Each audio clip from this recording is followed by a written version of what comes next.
করছি। বিশেষ ধন্যবাদ কমল মেডিয়েটকে এবং তানভীর ভাই হামিমকে এই অসাধারণ একটা আয়োজনের জন্য।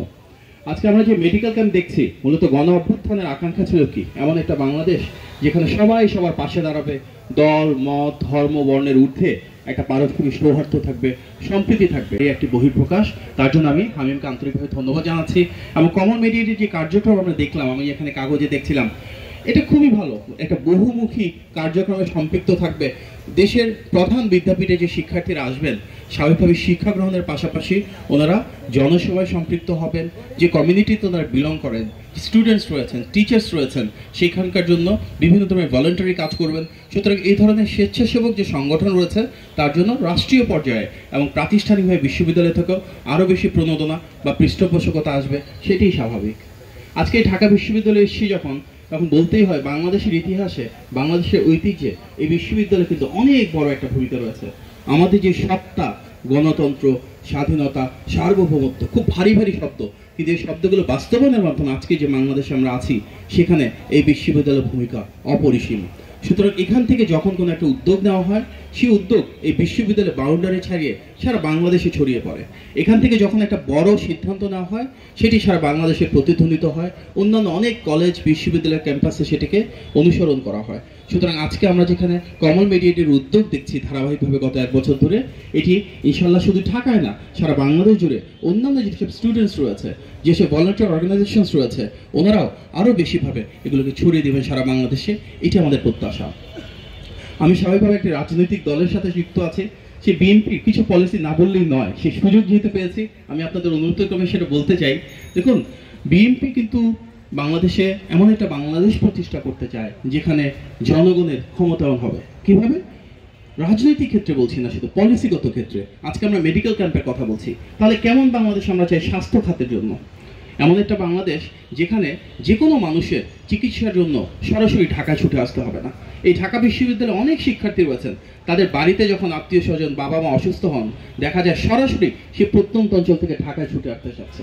আমরা এমন একটা বাংলাদেশ চাই যেখানে প্রাথমিকভাবে উপজেলা পর্যায়ে, সেখানে না হলে জেলা পর্যায়ে, সেখানে না হলে বিভাগীয় পর্যায়ে, সেখানেও সমস্যা না হলে একমাত্র ঢাকায় আসার বাধ্যতামূলক একটা অবস্থান সৃষ্টি হয়। অর্থাৎ আমরা আমাদের স্বাস্থ্য ব্যবস্থাটাকে অনেকটা বিকেন্দ্রীকরণ করতে চাই, যার মাধ্যমে প্রান্তিক পর্যায়ে, তৃণমূল পর্যায়ে, উপজেলাতে একজন মানুষ তার অধিকাংশ স্বাস্থ্য সমস্যার সমাধান পান। তার জন্য আমরা উপজেলা পর্যায়ে যে স্বাস্থ্য কেন্দ্রগুলো রয়েছে, সেগুলোকে আরও শক্তিশালী করতে চাই। সেখানে আরও বেশি চিকিৎসক, নার্স, টেকনিশিয়ান নিশ্চিত করতে চাই, এবং সেখানকার যে বেড ফ্যাসিলিটিগুলো রয়েছে, সেখানে আরও বেশি ইমপ্রুভমেন্ট করতে চাই। আমরা এমন কোনো বাংলাদেশ চাই না যেখানে তথাকথিত বিনিয়োগের মাধ্যমে দুর্নীতি হবে। আমরা চাই সেখানে স্বাস্থ্য ব্যবস্থা সত্যিকার উন্নতি হবে, যাতে গুণগত মান পরিবর্তন হবে। শহীদ প্রেসিডেন্ট জিয়াউর রহমানের সময় সারা বাংলাদেশ জুড়ে পল্লী চিকিৎসকের একটা নেটওয়ার্ক ছিল। তার আলোকে কিন্তু আমাদের ইতিমধ্যে বিএনপির ভারপ্রাপ্ত চেয়ারম্যান জনাব তারেক রহমান বলেছেন, দেশ জুড়ে লক্ষাধিক স্বাস্থ্যসেবা কর্মী নিয়োগ দেওয়া হবে, যার মাঝে 80%-এর বেশি হবে উইমেন। এটা কি নারীর ক্ষমতায়নের একটা অংশ হিসাবে, যেখানে বাংলাদেশের প্রতিটি গ্রামে আমরা নারী স্বাস্থ্যকর্মী পৌঁছে দিব, এবং ওনারা ঘরে ঘরে, দুয়ারে দুয়ারে গিয়ে সাধারণ মানুষের সেবা দিবেন। আমরা চাই সাধারণ শিক্ষার্থীদের, সাধারণ মানুষের কাছে যেন ঔষধ সুলভে, এবং যেগুলো দুরারোগ্য ব্যাধি, সেগুলো প্রয়োজনে বিনামূল্যে পৌঁছে দিতে। আমাদের বড় একটা সমস্যা হচ্ছে, অনেক বড় বড় হসপিটাল রয়েছে, কিন্তু সেখানে সেবাটুকু মানুষ পান না। আমরা একটা সেবামূলক স্বাস্থ্য ব্যবস্থা গড়ে তুলতে চাই, ইউনিভার্সাল হেলথ কেয়ার, অর্থাৎ বাংলাদেশের প্রতিটি মানুষের জন্য সর্বজনীন স্বাস্থ্যসেবা, যেন যে কোনো মানুষ তার নিজ এলাকায়, নিজ বাসায় স্বাস্থ্যসেবাটুকু পেতে পারেন রাষ্ট্রের কাছ থেকে একটি মৌলিক অধিকার হিসেবে। আগামীর যে বাংলাদেশ, সেখানে ইনশাল্লাহ আমরা সুস্বাস্থ্য এবং সবার জন্য দীর্ঘায়ু প্রত্যাশা করি। এমন একটি বাংলাদেশ যেখানে হাইজিনের ম্যানেজমেন্ট হবে, এমন একটি বাংলাদেশ যেখানে যে আমাদের দেখি প্রায় পরিবেশ ঠিক থাকে না, অনেক জায়গায় মশা মাছির উপদ্রব রয়েছে। এগুলো কিন্তু খুব ছোটোখাটো বিষয়, যেখানে যদি উইলিংনেস থাকে, যারা রাষ্ট্র পরিচালনার দায়িত্বে থাকেন, তাহলে কিন্তু আমরা সেখানে পরিচ্ছন্নতা বাড়াতে পারি। যে ঢাকা শহরে আমরা আছি উন্মুক্ত জায়গায়, প্রায় প্রতিদিন কিন্তু সারা বাংলাদেশে বায়ু দূষণে এত বেশি ঢাকায় যে পৃথিবীতেই সেটা বিশ্বের নাম্বার 1, আপনারা মধ্যে জানেন। প্রায় ডেইলি বেসিসে দেখা যায় ঢাকা শহর সারা ওয়ার্ল্ডে সবচেয়ে পলিউটেড সিটি। আমরা যদি এগুলোতে কার্যকর উদ্যোগ গ্রহণ করি, আমরা যদি আমাদের পরিবেশটাকে আরও সুরক্ষিত করি, আমরা যদি আমাদের এনভায়রনমেন্টাল যে ক্লাইমেট রেজিলিয়েন্স আছে সেটা বাড়াই, সবাই মিলে বৃক্ষরোপণ করি, তাহলে কাঁধে কাঁধ মিলিয়ে আমরা যেভাবে গণ অভ্যুত্থানের মাধ্যমে ফ্যাসিবাদের পতন ঘটিয়েছিলাম, সামনের বাংলাদেশও সবাই কাঁধে কাঁধ মিলিয়ে সেই বাংলাদেশ বিনির্মাণ করতে পারবো, যেখানে স্বাস্থ্য, শিক্ষা, কৃষি প্রতিটা ক্ষেত্রে আমরা একজন আরেকজনের পাশে দাঁড়াবো, সামাজিকভাবে সব সমস্যার সমাধান করবো ইনশাল্লাহ। আবারও কমল একটি সুন্দর অনুষ্ঠান আয়োজনের জন্য ধন্যবাদ জানাচ্ছি। আমরা আজকে অত্যন্ত সৌভাগ্যবান, বিএনপির অন্যতম প্রধান নীতি নির্ধারক, যিনি পজিটিভ পলিটিক্সে, পলিসি ড্রিভেন পলিটিক্সে বিএনপিকে লিড করেন, জনাব আমির খসরু মাহমুদ চৌধুরী রয়েছেন। ওনার দিক নির্দেশনামূলক বক্তব্যে ইনশাআল্লাহ আমরা আরও অনেক বেশি আলোকিত হব, আলোড়িত হব। আপনার সবাইকে ধন্যবাদ, হামিমকে আন্তরিক ধন্যবাদ এবং শুভেচ্ছা। আসসালামু আলাইকুম। কমল মেডিয়েট ঢাকা বিশ্ববিদ্যালয়ের কর্তৃক আয়োজিত আজকের ওকে ওকে ঠিক আছে, সব ঠিক আছে। ভাই আমি একটু আমার দিবেন না, ভিডিওটা করলে আমি ছবিটা পাবো না। এই সুন্দর উদ্যোগের জন্য তাদেরকে ধন্যবাদ জানাচ্ছি। বিশেষ করে তনবীর এটার পেছনে মূল প্রেরণা আমি যেটা বুঝতে পারলাম, তার সাথে যারা আছেন সবাইকে অভিনন্দন। কমল মেডিয়েট ভেরি নেম, নামটা হচ্ছে কমল, হচ্ছে হৃদয় ছুঁয়ে যায়। আমাদের নেতা জিয়া রহমান সাহেবের কি বলি আমরা, কি নাম, ডাক নাম কমল। অনেকে জানে না, কিন্তু এটা আমাদের হৃদয় ছুঁয়ে যায় যখন এই নামটা শুনি। তো সেখান থেকে যখন কোনো কিছু শুরু হয়, স্বাভাবিকভাবে তার পেছনে প্রেরণা, উদ্যোগ, ভালোবাসা অনেক কিছু চলে আসে সামনে। এবং আজকের এই উদ্যোগ যেটা স্বাস্থ্যসেবা, আসলে সামাজিক কর্মী এবং কল্যাণমূলক কাজ, এটা কিন্তু যে কোনো উন্নত দেশে এটা কিন্তু একটা স্বাভাবিক কাজ।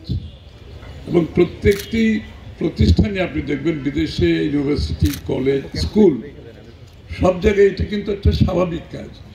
ওই স্কুলের ছেলেমেয়েরা, কলেজ, ইউনিভার্সিটির ছেলে মেয়েদের কাছে এই কাজটা একটা রুটিন কাজ। তারা সামাজিক কর্মী হিসেবে কিছু সময় দিতে হবে, তাদের লেখাপড়ার অংশ হিসাবে, তাদের শিক্ষার অংশ হিসাবে এই সময়টা একেবারে একটা কার্ভ আউট করে আলাদা করা আছে। প্রত্যেককে কিছু না কিছু সমাজকর্মীর সাথে যুক্ত হতে হবে। এর মধ্যে মেডিকেল সার্ভিস একটা, পরিচ্ছন্নতা আছে, পরিবেশ আছে, ব্যক্তিগত সমস্যা আছে। এগুলোর সবসময় একেবারে স্বাভাবিক জীবনযাপনের মধ্যে লেখাপড়ার অংশ হিসাবে এটা সব বিশ্বে ভালো ভালো দেশগুলোতে হয়ে থাকে।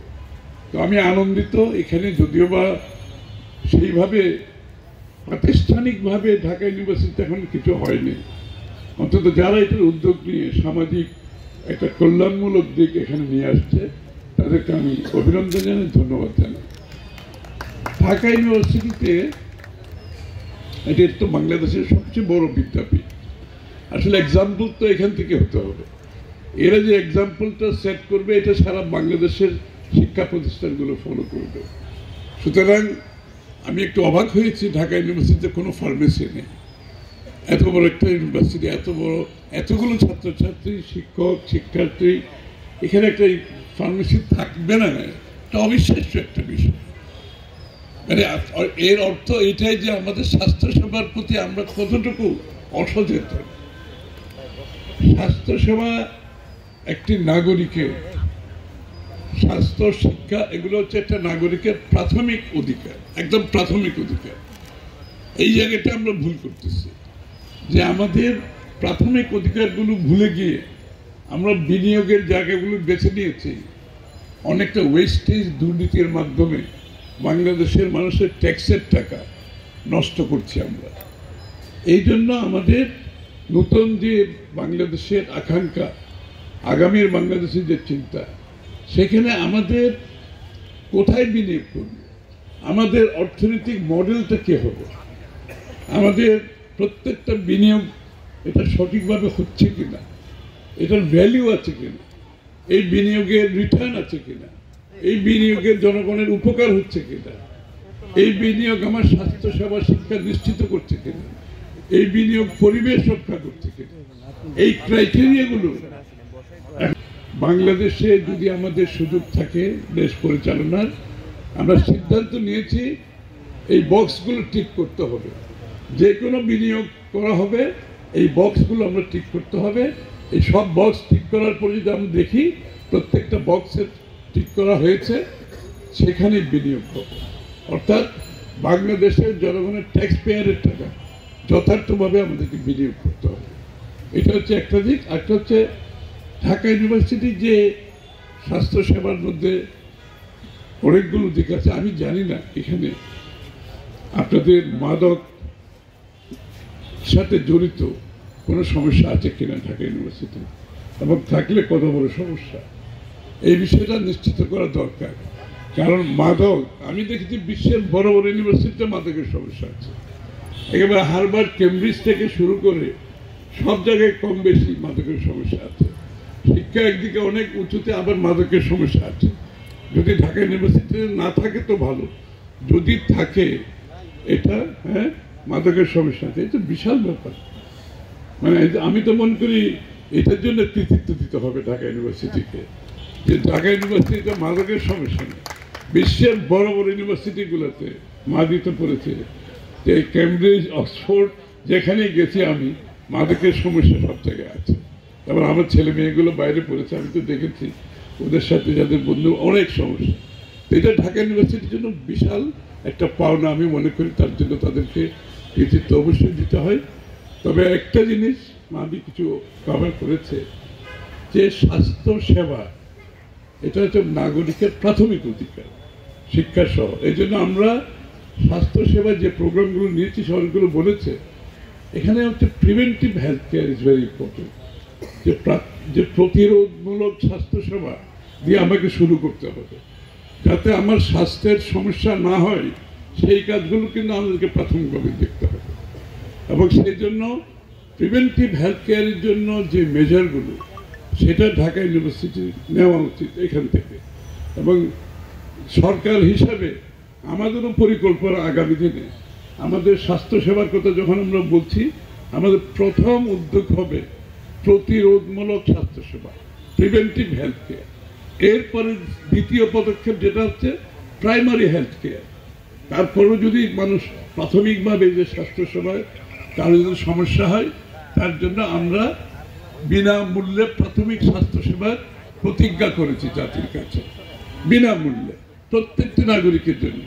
এটা শুধু তার জন্য প্রাথমিক স্বাস্থ্যসেবার মাধ্যমে তার পরবর্তীতে স্বাস্থ্যের কল্যাণ, যাতে আগামী দিনে তার স্বাস্থ্য অধিকতর খারাপের দিকে না যায়, এটা হচ্ছে মূল উদ্দেশ্য। প্রাথমিক স্বাস্থ্যসেবা যদি নিশ্চিত করা যায়, আপনারা দেখবেন আমাদের জেনারেলি যে বড় বড় সমস্যায় যাচ্ছে, অনেকে সেই জায়গায় আমরা রোধ করতে পারলে তার পরবর্তী বড় সমস্যা হওয়ার কথা নাই। এই জন্য আমরা প্রাথমিক স্বাস্থ্যসেবাকে বিনামূল্যে প্রত্যেকটি নাগরিকের কাছে পৌঁছে দিতে চাই। এবং তার আরেকটা দিক আছে, প্রাথমিক স্বাস্থ্যসেবার মাধ্যমে প্রত্যেকটি পরিবার, আপনারা যারা আছেন আপনারা জানেন, প্রত্যেকটি পরিবার কিন্তু মাসে 5 থেকে 10 হাজার টাকা খরচ আছে না? প্রত্যেকটি পরিবারের 5 থেকে 10 হাজার টাকা প্রাথমিক স্বাস্থ্যসেবায় খরচ নাই? আছে তো, সবাই খরচ করে, কেউ বুঝতে পারে না। আজকে 500 টাকার মেডিসিন, কালকে ডাক্তারের ফিস করতে করতে কিন্তু এই টাকাটা আপনার পকেটে থেকে যাচ্ছে। এই 5 থেকে 10 হাজার টাকা প্রত্যেকটি পরিবারে পকেটে যে সেভিংসটা হচ্ছে, এটা থেকে যাচ্ছে। এটা কিন্তু আরেক দিক থেকে এই টাকাটা তার পরিবারের কল্যাণ সে ব্যয় করতে পারে, তারা একটু ভালো খেতে পারে, তারা ভালো পড়তে পারে, কিন্তু সামাজিক স্বাস্থ্যকর সব দিকটা কাভার করে। এই জন্য আমাদের স্বাস্থ্যসেবার উপর বড় জোর দিয়েছে। এবং অনেকে প্রশ্ন করে, আপনারা এই সেবাগুলো যে দেবেন, এটার টাকার উৎসটা কোথায়? এই প্রশ্নটা আমাদেরকে জিজ্ঞেস করে। এই উৎসটা খুব সহজ। আমরা বাজেটের মধ্যে স্বাস্থ্য এবং শিক্ষার খাতে এই পর্যন্ত যতটুকু ব্যয় করি, খুবই কম, সেটা খুবই কম। এই জন্য আমরা বলেছি আমাদের জিডিপি 5% পর্যন্ত আমরা শিক্ষা এবং স্বাস্থ্য খাতে ব্যয় করি। 5% অনেক টাকা, আপ টু 5% অনেক টাকা। এবং এর মধ্যে এই যে প্রাথমিক স্বাস্থ্যসেবা, প্রতিরোধমূলক স্বাস্থ্যসেবা, এর পরবর্তীতে যাদের গরিব পরিবার আছে তাদের জন্য উপরের দিকে চিকিৎসাগুলোর জন্য ব্যয় করা হবে। তো একটা কল্যাণমূলক রাষ্ট্রে আমরা একটা কথা পরিষ্কারভাবে বলেছি, স্লোগান হিসেবে আপনারা লক্ষ্য করবেন, যে ডেমোক্রেটাইজেশন অফ দি ইকোনমি, অর্থনীতিকে গণতান্ত্রায়ন করা। আগে অর্থনীতি ছিল কিছু লোকের পৃষ্ঠপোষকতার মাধ্যমে দেশের উন্নয়নের ভাগিদার তারা হয়েছে। কিন্তু আমরা বলছি গণতন্ত্রকে যেভাবে রাজনীতিকে যেভাবে গণতন্ত্রায়ন করার কথা আমরা বলছি, আমরা এখন বলছি অর্থনীতিকে গণতন্ত্রায়ন করার জন্য। অর্থাৎ প্রত্যেকটি নাগরিক বাংলাদেশের উন্নয়নের অংশীদার হতে হবে এবং উন্নয়নের যে সুফল প্রত্যেকটা নাগরিককে পেতে হবে। এই জন্য প্রত্যেকটা নাগরিককে, প্রত্যেকটা গোষ্ঠীকে অর্থনৈতিক কর্মকাণ্ডের সাথে আমরা সম্পৃক্ত করতে যাচ্ছি এবং তার মধ্যে বিনামূল্যে স্বাস্থ্যসেবা থেকে শুরু করে, শিক্ষা থেকে শুরু করে, এমপ্লয়মেন্ট থেকে, এই যে আপনারা যারা বিএ এমএ পাস করে আছেন, এখানে সবচেয়ে বেশি আনএমপ্লয়মেন্ট, সবচেয়ে বেশি কর্মসংস্থান কর্মের বাইরে আছেন আপনারা যারা বিএ এমএ পিএইচডি করেছেন, এবং এদের কর্মসংস্থান সবচেয়ে কঠিন। এই জায়গাটি আমরা জোর দিচ্ছি যে আমাদের নতুন প্রজন্মের জন্য যে কর্মসংস্থান হবে ইনশাল্লাহ। আমরা 18 মাসে 1 কোটি চাকরির প্রতিজ্ঞা করেছি। 1 কোটি চাকরি 18 মাসে। আমাকে অনেকে বলে, খসরু ভাই আপনি কি একটু অ্যাম্বিশাস কথাবার্তা বলছেন না বিএনপির পক্ষ থেকে? আমি বলেছি because we are ambitious, we are ambitious. Ambition ছাড়া কোনো জাতি আগিতে পারবে? আমরা অ্যাম্বিশাস, নিশ্চিতভাবে অ্যাম্বিশাস, এবং এই অ্যাম্বিশন না থাকলে দেশের কোনো কিছু করা যাবে না। অ্যাম্বিশন নিয়ে আমাদেরকে এগোতে হবে। নতুন প্রজন্মকে, যুব সমাজকে এই অ্যাম্বিশনের সাথেই চলতে হবে এবং এই চাকরি, শিক্ষিত যারা এখন চাকরির বাইরে আছে তাদের জন্য, যাদের স্কিল, যাদের দক্ষতা নাই তাদেরকে দক্ষতার মাধ্যমে তাদের জন্য চাকরি, এবং যাদের বিভিন্ন ট্রেনিংয়ের মাধ্যমে তাদের জন্য চাকরি। অর্থাৎ 1 কোটি চাকরি যদি জোগাড় করতে হয় 18 মাসে, এখানে বিশাল একটা কর্মযোগ্য আছে। সেই কর্মযোগ্য আমরা কিভাবে সম্পাদন করব সেটাও আমরা সিদ্ধান্ত নিয়েছি। সুতরাং আমরা আশা করি যে নতুন যে বাংলাদেশের আকাঙ্ক্ষা, একটা কথা আমি প্রত্যেকদিন বলি, আপনারা খেয়াল করেছেন কিনা জানি না, এই যে শেখ হাসিনার স্বৈরাচারের পতনের পরে বাংলাদেশের জনগণের মনে যে আকাঙ্ক্ষা জেগেছে, যে উচ্চাকাঙ্ক্ষা জেগেছে, সেটা যদি আমরা অনুধাবন করতে না পারি, নতুন প্রজন্মের চাহিদা যদি আমরা অনুধাবন করতে না পারি, ধারণ করতে না পারি, সেই রাজনীতিবিদ, সেই রাজনৈতিক দলের কোনো ভবিষ্যৎ নেই। এবং রাজনীতিবিদদের আমরা বলছি, you better wake up and smell the coffee. আকাঙ্ক্ষা ধারণ করতে পারবো না, চাহিদা বুঝতে পারবো না, প্রত্যাশা পূরণ করতে পারবো না, তাদের জন্য আগামীর বাংলাদেশে রাজনীতি করা খুব কঠিন হবে। তাদের রাজনীতি থাকবে না এবং না থাকাই ভালো। তাদের রাজনীতিতে দরকার নেই যদি আমরা সেটা পূরণ করতে না পারি। ইনশাআল্লাহ তারেক রহমান সাহেব সেটা ধারণ করেছে, বিএনপি ধারণ করেছে, এবং সেই ধারণ করে আমরা আগামীর বাংলাদেশ, আপনাদের সকলকে নিয়ে আগামীর বাংলাদেশ গড়ে তুলব ইনশাআল্লাহ। সবাইকে ধন্যবাদ।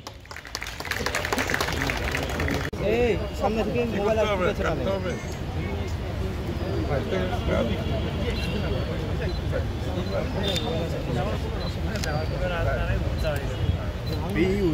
একটু পেছনে মোবাইল, একটু পেছনে ভাই, একটু ধরে রাখ, একটু ভাই,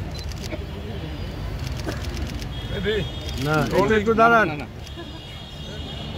ফোনটা পিছনে শুনে সামনে একটু দেয়, একটু পিছন ভাই, দেন কাটেন। হ্যাঁ ওকে, ধন্যবাদ। আরে আমার তো জায়গা নেই পিছনে, হাতটা পিছন, ঠিক আছে, ঠিক আছে ভাই, আপনার যদি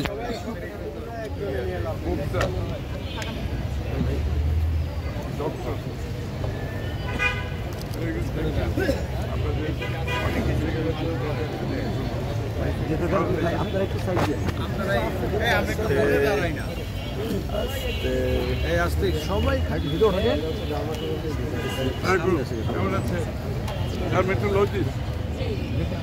আমরা ওনাকে দেখাইতে হবে, আমাদের ফ্যামিলিতে problem, family problem, dry skin,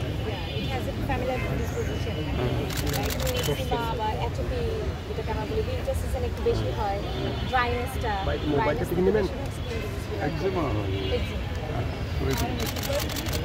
ওষুধ